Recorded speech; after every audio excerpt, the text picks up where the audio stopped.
Today I want to speak about location. I am where I am at, doing what I am doing, being who I am being, loving who I am loving, experiencing whatever I'm experiencing, because this is my now and here I am. A note from April 2017. And sometimes we find ourselves in spaces and places in life that we definitely should not be, in a cave hiding on the run. Growing up, we had a running joke in our household when someone got themselves into situations that were absurd, and we would say they didn't have to be in this, and we would have a list of reasons, of life events, each funnier than the next, why this person shouldn't have gotten to this state. But my family has a strange sense of humor.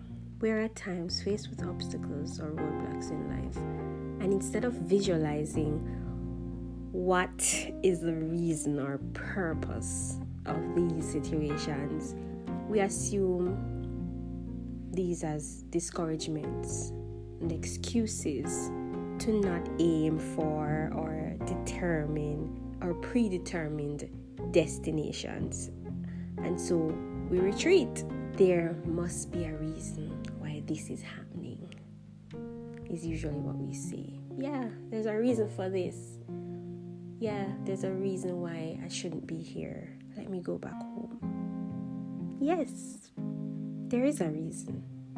But it's not necessary to discourage us to shrink back in our shells. At times, it is the opposite. It's for us to dig deep and grow outside of our current consciousness, our current perspective, our current view. Think outside of the boxes we have been sitting in all of our lives. Our reaction determines what happens next. Seeing an opportunity versus seeing an impossibility are based on two different perspectives. Maybe the delay is to strategize. Think about it like that. How is this barrier going to be removed? Is there another route? Can this barrier be circumnavigated? Is there anyone I can seek assistance from? The barriers are many in our life's journeys. They will come. This is life. We're on a road. The journey from birth to death. There will be financial barriers, physical barriers, social barriers, barriers from class, race, and creed, barriers due to who we're associated with, your address, or education level. Where did you originate from? Your skin color, your hairstyle, and the list goes on. And all of our choices in life may lead us down a path where we'll have to face barriers. Barriers are many, and they are short. But God promises to fight our battles. He promises to go before us. And if God be for us, who can be against us, right? David, one of my favorite guys in the Bible, could have viewed Goliath like every other person in Israel. When Goliath was present, when Goliath was at war against the Israelite army, everybody was afraid. The army, the entire Israelite army that King Saul had ready to face this giant, they were all afraid. And David could have been fearful himself because he was just a boy. He was neither the biggest nor the bravest by any evaluation, but he stood up with 5 pebbles and a slingshot and faith that made him sound as if he was 5 feet taller than Goliath. He stepped out to face Goliath with his faith determining his defense. His faith told him God is bigger than whomever this Philistine was. David faced lions and bears as a shepherd with the same God and knew who he made reference to. So he was not fearful no matter how big Goliath was. You see, whatever the strategy is for whatever situation, whatever Goliath we face, God should not be excluded from it. There are no decisions that we are making, no situation that we are facing, whether they are Goliath tall, lion fierce, bear wild. There are no situation where we need to be making decisions where we need to exclude God. There's nothing, whether great or small, that's outside of his scope. He knows that each decision leads to something and somewhere else. So whatever the roadblock is, whether it's a pebble or a boulder, God should be in the middle. He wants to be part of every detail and decision.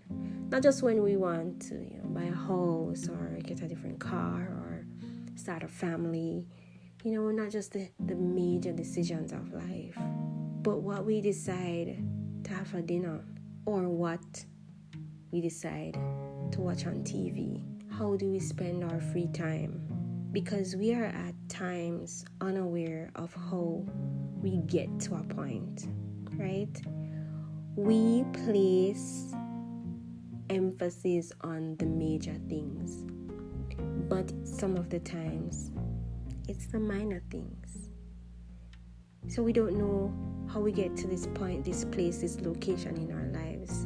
And what we fail to see is the seed that we planted some time ago when we started feeding our subconscious selves with whatever trash instead of investing our time and energy into positive behavior, positive thinking, and faith-filled actions. See, as humans, everything is learned behavior, whether we like it or not.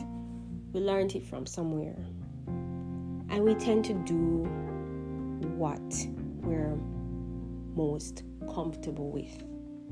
So it makes sense we start getting comfortable with going to God with everything in our lives, because that's the only way it will become second nature.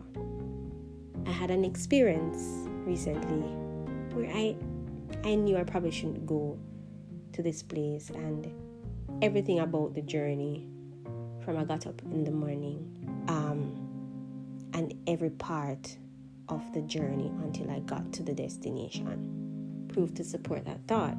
Usually before I drive out, I would pray for God's presence, but that day I spent a bit too long getting ready and I was rushing, so I might have forgot. And something happened to wake me up on my way that morning. I didn't interpret it as I should have.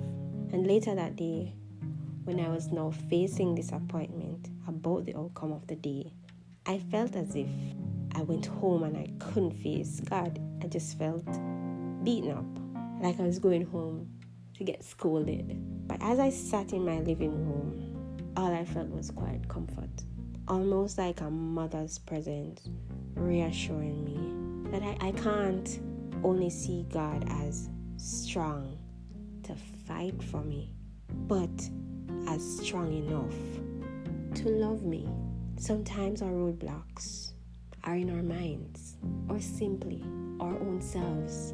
Sometimes it is us who are standing in our own way and holding the door. Think on these things. And until next time, take care.